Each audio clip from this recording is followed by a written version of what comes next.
We are wondering what is happening to the world. Everything is changing.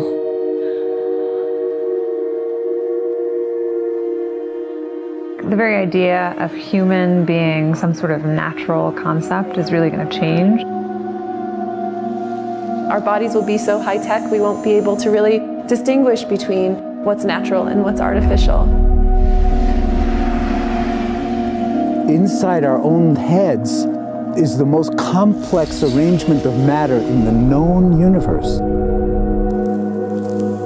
You might ask yourself, can we get to be superhumans?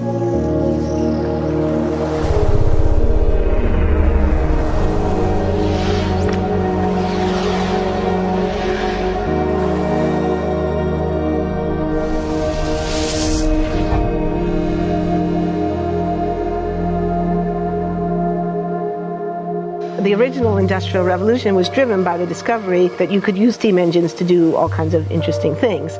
But that was followed by additional revolutions for electricity and computers and communications technology. We're now in the early stages of the fourth Industrial Revolution, which is bringing together digital, physical, and biological systems.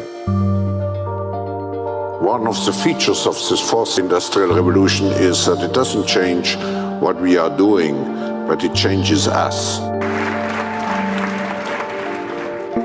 With the ability to visualize brain activity, for example, through a simple consumer-based EEG device, it gives us access to ourselves in ways that we've never before thought possible. It unlocks the black box that is the brain and enables us to really, truly be able to realize an identity that is aspirational. There's now a scientific foundation for the effects of mindfulness on the brain, on the genome, on biological aging. And when the human mind does know itself, then you get the potential for a new renaissance that restructures itself in terms of our relationship to life, our relationship to the planet, our relationship to work.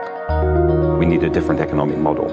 And by that I don't mean capitalism versus communism. What I'm talking about is a shift in the system along the lines of the two big changes that happened in the 20th century, Keynesianism, with a much greater focus on health and education and the role of government working with business, and then a reaction against that in late century to neoliberalism, where the focus was on free markets, freedom of the individual, and getting governments out of the way.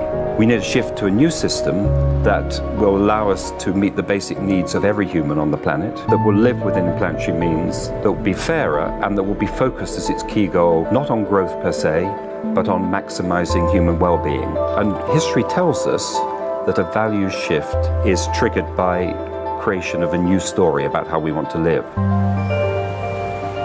I see the circular economy as something which fits very closely with mankind's goal to be innovative and creative and to always progress. We can use asset tracking, we can use IT, we can use 3D printing to enable this different economic model to recover materials, feed them back into the economy, and really to decouple growth from the resource constraints we have. The reason we live in cities is not different today than it was 10,000 years ago. Even if we have got networks connecting us, we still want to have places where we meet in person. So this means the place where we work and the place where we live are much closer to each other, a city where we don't need to have big supply chains in order to produce things, where many things can be sourced locally thanks to 3D printing and robotics. So if we're able to do something to transform cities, to make them more efficient, then the impact can be huge. Think about the prospect of getting rid of plastics. We must not only be inspired or informed by nature, but actually use natural organisms with which to design products and building parts. Only instead of varying material properties, we're varying biological functionality. Design is critical today because it's the first signal of human intention. So the question of adding quality to quantity, it isn't a matter of simply circulating things that are potentially toxic. It's circulating things that are safe and healthy for all generations. So the goal is no longer, I want to be less bad, less monotonous, less unsafe, less unjust. It's really about a diverse, safe, healthy, and just world with clean air, clean water, clean soil, clean energy. Together we are fighting to preserve our fragile climate from irreversible damage and devastation of unthinkable proportions. If we think about the original Industrial Revolution, it was an energy revolution. I like to think of it as a kind of bookending of a period in human history during which we used fossil fuels, and it worked very well for us for a long time. But now we have to bring that to an end. We have energy technologies that can power our civilization: solar, wind, biomass. So then the question is, well, how do we get grid integration? Maybe the wind is blowing in Denmark, the sun is shining in Germany, and now you can move that electricity through an integrated grid. You can supply energy to everyone who needs it, and you can supply energy at all times.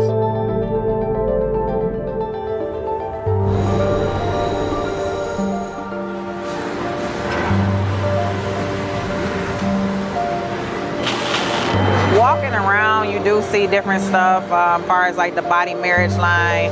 They use a lot of things that help them lift up and move things to the car. You just sit there and, you know, program something, and it has its own set mind to go ahead and do everything. And then as humans, we just come in and take the extra step to help the technology. It's not the cure-all for everything. There's definitely a lot of things where people perform the operation better, but certainly for the right applications, robotics are a huge improvement for the process. The projection of 5 million jobs lost by 2020 to technology is serious, but it's not the main question. Construction, manufacturing, services, public health and education, these industries will still exist. The main question is, what will be the future of work? How will we define work? How will we share the wealth? From the viewpoint of the labor or jobs, now we really need new education or new training. We're working with a World in Motion and First Robotics, trying to encourage students from 3rd grade all the way up through the end of high school. We had students make sailboats, and then we had them race them, and so they could see how quickly they could move. And they immediately went back and started to say, oh, I saw what happened, I'm going to go change this or that. And that was 3rd graders.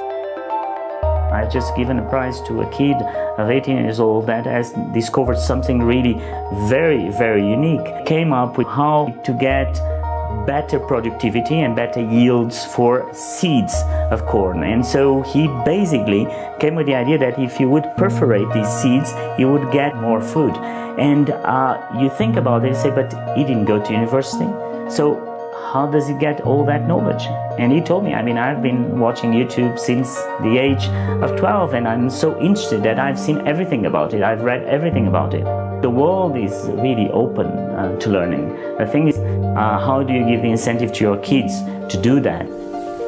It's this ability of digital technology to change outcomes, to truly empower people all over the world that can create a more equitable growth, because I think the world needs that. Fourth industrial revolution has the potential to make inequalities visible and to make them less acceptable in the future, and hopefully to gather and garner political support to take the necessary decision to reduce the gap. Humans have always been using tools, but because of the recent advances in technology, we're beginning to have machines that can augment us in all sorts of interesting ways. I was the first person in the world to be able to voluntarily move my legs whilst stepping in a robot by exciting the nervous system using electrical stimulators directly onto the spine. We believe that a cure will be possible if enough of the right people have the will to fast-track a cure for paralysis.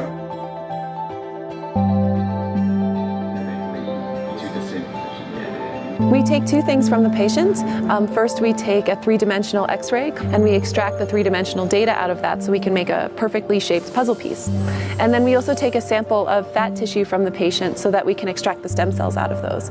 And we use those stem cells with this 3-dimensional scaffold that we fabricate, and after 3 weeks we have a piece of living bone that's ready for implantation. Being able to use genome editing to understand the genetic changes that lead to cancer, and technologies like drug delivery, getting molecules into particular types of cells. There's a lot of excitement about being able to move much more quickly on this disease. One of the things that I think is so essential to free and open societies is freedom of thought. And up until now, the conversation we've been having is around freedom of speech. Once we can access people's thoughts and access people's emotion, we have to create a space that enables people to think freely, to think divergent thoughts, to think creative thoughts. And in a society where people fear having those thoughts, the likelihood of being able to enjoy progress is significantly diminished. We need to take responsibility at every level of society, from the individual and the personal to the institutional to the global, to adapt to these technological challenges and changes, which are redefining what it means to be human, what it means to work, what it means to be completely embedded in this world. People always ask me if I'm an optimist or a pessimist. The technology exists, but how do we get it and implement it at the scale we need at a price that people around the world can afford? Even though we have everyday problems we have to solve, we have to find a way to lay the foundations for the innovations of tomorrow.